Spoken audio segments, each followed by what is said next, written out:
अस्सलाम वालेकुम। Computer learning के इस चैनल में आप सबका वेलकम है जी। I hope you are okay and इस चैनल पर हम लोग कंप्यूटर के बारे में सीख रहे हैं कि कंप्यूटर के अंदर कुछ टर्म्स होती हैं जो वर्क किस तरह से करती हैं। मैंने लास्ट लेक्चर्स में बहुत सारी चीज़ें अपलोड कर दी हैं जिसमें कंप्यूटर के बारे में hardware, software, operators, variable declaration, initialization, data types, operators के बारे में सारा कुछ मैंने डिस्कस किया है। टाइप कास्टिंग क्या होती है, उसकी आगे 2 टाइप्स होती हैं, उनको प्रोग्रामिंग के थ्रू मैंने करके देखा।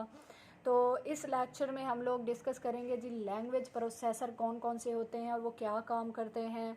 तो इससे पहले कि हम लोग अपने लेक्चर को शुरू करें, अगर आप हमारे चैनल पर न्यू हैं तो प्लीज़ इसको सब्सक्राइब कीजिएगा, हमारी वीडियो को एंड तक देखिएगा ताकि आपके नॉलेज में इजाफ़ा हो सके, आपको पता चल सके कि लैंग्वेज प्रोसेसर वर्किंग किस तरह से करते हैं। अगर आपको हमारी वीडियो एंड पर अच्छी लगे तो इसको लाइक एंड शेयर कीजिएगा और सब्सक्राइब ज़रूर कीजिएगा because this is your love for us. And अब हम लोग लेक्चर स्टार्ट करते हैं कि लैंग्वेज प्रोसेसर होते क्या हैं। The computer understands only machine language. ये तो हम सबको पता है कि कंप्यूटर जो होती है वो मशीन लैंग्वेज को ही अंडरस्टैंड करती है। मशीन लैंग्वेज ऐसी लैंग्वेज होती है जो कि सिंबल्स की फॉर्म में भी होती है और दूसरा ये है कि वो बाइनरी फॉर्म में होती है, यानी 0 and 1 की फॉर्म में। A program written in high level और assembly language can not be run on a computer directly. तो कंप्यूटर जो होता है वो 0 1 की फॉर्म को ही समझता है। तो ऐसी लैंग्वेज जो कि इंग्लिश में लिखी होती है या फिर सिंबल्स की फॉर्म में लिखी होती है तो वो तो इंसान को समझ में आती है लेकिन कंप्यूटर उसको समझ नहीं सकता है। It must be converted into the machine language. ठीक है, उसको पहले हम लोगों को मशीन लैंग्वेज के अंदर कन्वर्ट करना पड़ता है ताकि कंप्यूटर उसको समझ सके, because computer understands only the machine language. ठीक है, सिर्फ कंप्यूटर मशीन लैंग्वेज को ही समझ सकता है जो कि बाइनरी फॉर्म के अंदर होती है। जो बाइनरी फॉर्म होती है वो उसका मतलब होता है कि वो 0 1 की फॉर्म में है, तो कंप्यूटर तो 0 1 ही की फॉर्म समझता है। उसके बाद है लैंग्वेज प्रोसेसर और translator is a software that converts these programs into a machine language. Language processor जो होते हैं वो ऐसे ट्रांसलेटर्स होते हैं जो कि हम लोग जो दे रहे होते हैं लैंग्वेज, चाहे वो हाई लेवल हो चाहे वो असेंबली हो, उसको मशीन लैंग्वेज के अंदर कन्वर्ट करने के बाद ही वो कंप्यूटर की तरफ भेजता है ताकि कंप्यूटर बाद में उसको समझ कर अपनी वर्किंग उसके ऊपर स्टार्ट कर सके। तो लैंग्वेज प्रोसेसर जो होते हैं वो ट्रांसलेटर होते हैं जो लैंग्वेज की कन्वर्टिंग का काम करते हैं। अब वो होते कौन कौन से हैं, इसकी 3 टाइप्स होती हैं। फर्स्ट पे है जी compiler.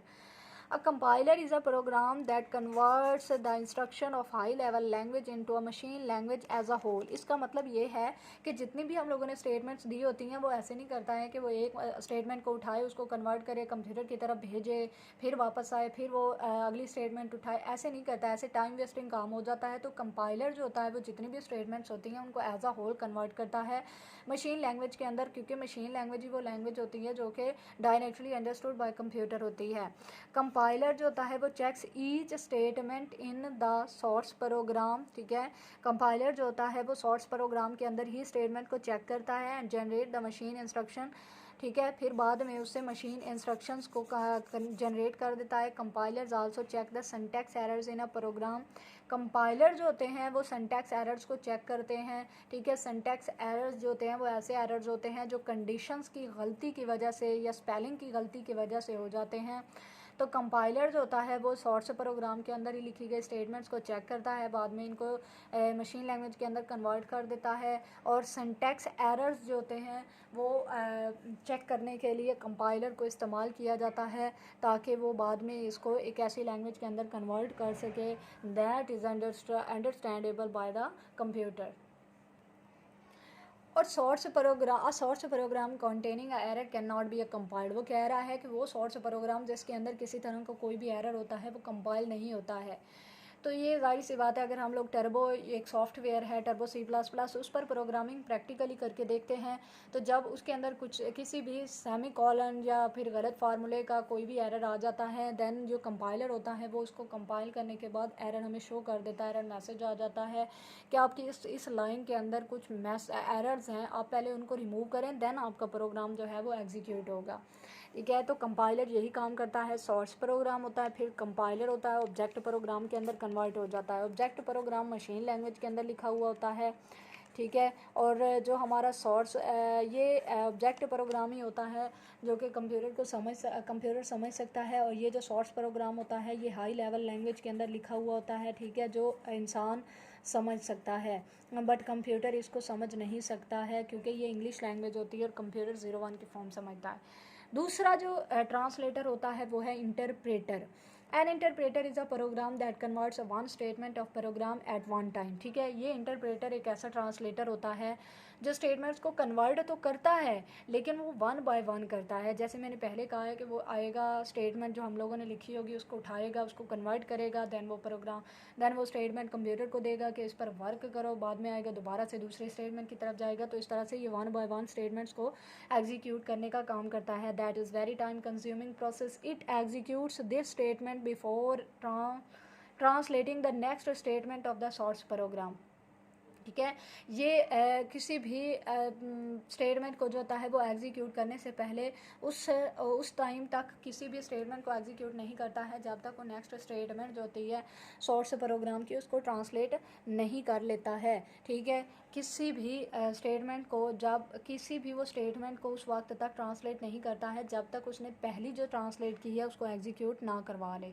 If there is an error in the statement, अगर कोई भी जो स्टेटमेंट उसने उठाई थी ट्रांसलेट करने के लिए अगर उसके अंदर किसी तरह का कोई भी एरर आ जाता है, the interpreter stops working and displays error message, ठीक है।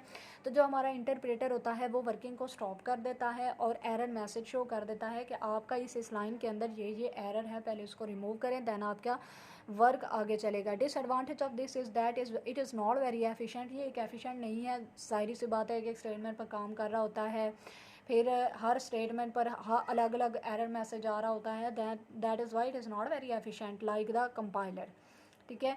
आगे आता है जी असम्बलर। थर्ड जो ट्रांसलेटर है वो है असम्बलर। तो an assembler is a translating program that translates the instructions of assembly language into the machine language, ठीक है।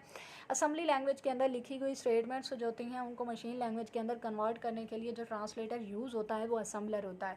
अब असेंबली लैंग्वेज ऐसी लैंग्वेज होती है जो सिंबल्स की फॉर्म के अंदर लिखी जाते हैं, ठीक है, और मशीन लैंग्वेज 01 की फॉर्म में होती है। ज़ाहिर सी बात है जब कंप्यूटर स्पेशल सिंबल्स को समझ ही नहीं सकता है तो फिर उस पर वर्क किस तरह से करेगा। दैट इज़ वाई कि असेंबलर यूज़ किया जाता है ताकि असेंबली लैंग्वेज की लिखी हुई स्टेटमेंट्स को वो मशीन लैंग्वेज के अंदर कन्वर्ट कर सके, ठीक है। उसके बाद एग्जांपल है जी असेंबली लैंग्वेज प्रोग्राम, असेंबलर लगा होता है जो ऑब्जेक्ट प्रोग्राम के अंदर कन्वर्ट कर देती है। ऑब्जेक्ट प्रोग्राम ऐसा प्रोग्राम होता है जो कि मशीन लैंग्वेज के अंदर लिखा जाता है जिसको कंप्यूटर समझ सकता है। उम्मीद है आपको ये लेक्चर हमारा समझ में आया होगा। अगर समझ में आई है वीडियो तो प्लीज़ इसको लाइक एंड शेयर कीजिए। अगर आप हमारे चैनल पर न्यू हैं तो प्लीज़ इसको सब्सक्राइब कीजिए thank you so much for watching this video. Allah हाफिज़।